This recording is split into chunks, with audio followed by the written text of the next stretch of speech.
Hello YouTube family, this is Sean and welcome back to my channel, Sean on the Go. Today I want to talk about 5 factors I take into consideration when I am booking a trip. Now this is when I don't know where I'm going to go, I don't have any idea. Now, typically I'm looking to do something, let's just say it's at least a 3-day weekend, maybe a week, or maybe even up to a month. Now this isn't hopping in the car driving to the local campsite. I'm talking about flying out of the country, flying somewhere, taking a trip via airplane, somewhere far away from home. So the first thing that I do is I consider how much time I have available. Now if I'm getting away for a 3-day weekend, something like that, I may fly down to Cabo, go down to Mexico. I may do something like that. Now that's for me because I'm West Coast, California, born and raised, recently been living in California, Hawaii, you name it. So for me, everything's gonna be mostly West Coast related for a short trip. Now, if you've got a week or more, that really opens up the destinations you can go to. But again, depends on where you're located. You may not wanna fly halfway around the world. You may not wanna fly to Europe or Asia, spend anywhere from 14 to 20 hours total travel time, airfare, airport transfers and such, if you've only got 1 week. As soon as you get up to, let's say, 2 weeks, that really opens the doors up. And I know for me, I've done a lot of trips recently where I've gone for about a month, so it's wide open. So once I have an idea of the time frame I'm dealing with, so the second factor I take into consideration is the total cost of the trip. And I always start out by going to Google Flights and just typing in a dollar amount and say local airport, San Francisco, Honolulu, Barcelona, whatever your local airport is. And then I put in anywhere for the destination, and then I just start dropping the price. Or you can start at the low end and start raising your price. Typically I'll put in some price like $1,000 and see what's on the radar, what comes up. So if you haven't used Google Flights before, if you put in your home airport and a dollar amount and say anywhere, it'll just show you all the destinations. It'll put a little dollar sign on Copenhagen, a little dollar sign on Munich, a little dollar sign on Thailand, and tell you how much. Now you can sort by price and just keep dropping the price. Now, I recently did this. I was on a cruise about 6 or 8 months ago, getting back to Los Angeles, cruise port. The night before I was about to get off the boat, I didn't know where I was going. I knew I wasn't going back home. So I went ahead and went on to Google Flights. I realized once I dropped the price, $400, $300, I got down to $200. I could fly from LAX down to Liberia, Costa Rica for something like $186. So needless to say, I went to Costa Rica. Costa Rica had been on my radar for quite some time, and I finally made it down there. I planned on spending 2 to 3 weeks. I went, it happened to be rainy season and all, so I think I spent maybe 10 or 12 days. It didn't spend nearly as much as I thought, but the flight down there, I booked a ticket for probably about $280. I didn't buy the cheapest flight, I picked a better seat and such. Well, using Google Flights opened up my mind to a destination I've long wanted to go to, but on that cruise ship that night, Costa Rica wasn't even on my radar. It wasn't even on my mind until Google Flights showed me that it was literally one of the cheapest places I could go. Now, once you look into flights and you realize that it's going to be 14-hour direct flight or 37 hours of maybe 2 stops, taking 3 flights, you want to, again, determine that cheap, low-priced airfare may be great, but if it's 40 hours to go a place that maybe a direct flight could get you in 14, it may not be worth it if you're only going for a week. Now, again, I have an upcoming trip right now where I'm taking a cruise to Barcelona. Well, when I come back, I'm gonna, regardless, coming back to the USA because of where I'm flying to, I'm gonna have to take 3 flights. That's a given. So that's gonna be a lot of hours in an airplane. So again, if you're going for a week or so, you gotta really not just look at the cheap airfare, but look at the total trip duration. Flight with multiple layovers is typically cheaper than a direct flight. So just keep that in mind. And airfare isn't the only thing. You also wanna look into hotels.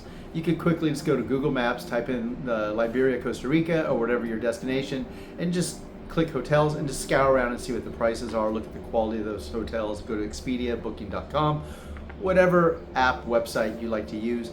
Because I know recently I was going down to Mexico and a friend of mine said, oh, they're gonna have the World Cup down there. I was like, I do not want to be trying to get a hotel room while the World Cup is going on. Now, luckily I was missing it by quite some time, so it wasn't a concern.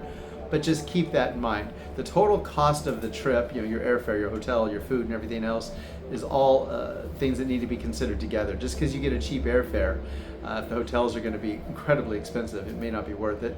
And again, depending on the length of your trip. So number 3 or 4, I went back and forth of which should be first, but I'm going to go ahead and put how you're traveling as number 3, travel. factor that I consider. Am I traveling alone? If so, I can go wherever the wind blows me. But if I'm traveling with someone else, you always got to take their input into consideration, what they want to do, where they want to go, or where they don't want to go. So if I'm traveling alone, I love it. I can just start using Google Flights, see what's reasonable, look at airfares and hotels, and just plan a trip and go and wing it. I've often gone on trips, especially over the last year and a half or so since I've left my job, and I've gone to a destination planning to stay 4 to 6 weeks, and I might leave after 3 weeks. I did that recently to Vietnam. I knew it was hot season, but I went anyway. Got there and it was miserably hot. So I left a bit sooner and I flew over to Thailand. And I have to say, that trip, Thailand was a bit nicer at that time of year. But so if you're by yourself, you can wing it and do whatever you want. But if you're traveling with someone else, it's just another opinion, or whatever they want to do, willing to do, and just something to take into consideration. Now, the fourth tip or factor I take into consideration is the weather or the time of year. Now, if you're traveling, let's say Southeast Asia, as I just mentioned moments ago, and you know it's the hot season, well, keep that in mind. Maybe you don't want to go. Like for me, it actually changed my trip. I actually did want to leave Vietnam a bit early because on that trip, I was trying to get out. I was trying to go hike and ride motorcycles and be outside. I wasn't trying to hang out at malls and inside a condo all day. And the things I was doing. But day one riding a moped or a motorcycle, my forehead was all sunburned, my face was sunburned. Of course, I went out and bought sunscreen, and it was just miserably hot. It was terribly hot. To be driving through stoplights and other such things and through traffic, it was bad. So take into consideration the weather, the time of year where you're going. Maybe it's the rainy season, maybe it's the perfect season. And obviously when you're looking at Google Flights and you're very open to where you go, if you see a couple different destinations, again, you just go to Google, type in average monthly weather, see what it's like, what the best time of year to travel to those destinations are, and that can help guide you to which destination may be best for that trip. So the fifth factor that I use to consider where to go on my trip, and again, for some of you, maybe number one, the whole point of the video is you don't know where you want to go, but it's desire. Like I know I literally have a list of about 10 countries I want to visit. I have a list of like another 8 or 10 that they're not my top 10, but I'll get to them eventually. So if you have a place you absolutely know you want to go, well, look into it. Look into the airfare. Go there if it makes sense, financial sense, and if the weather's right. But again, when it gets down to it, if you're looking at airfare costs and your duration of your trip, and you got 2 or 3 places you're dying to go, and Japan happens to pop up on the radar because the airfare is reasonable. The dollar for us Americans has got a good conversion to the yen. Maybe it's a good time to go to Japan. But again, if you have a desire to go someplace or a region of the world, just keep in mind on Google Flights, you can also just type in something like Europe. You can type in Southeast Asia. You can just type in Thailand, and it'll show you all the different airports, and not just in Thailand. I believe it would show you the whole region or the whole area. And from there, based on dollars and the region or the area, you get to start clicking on flights to see what's going to work best for you.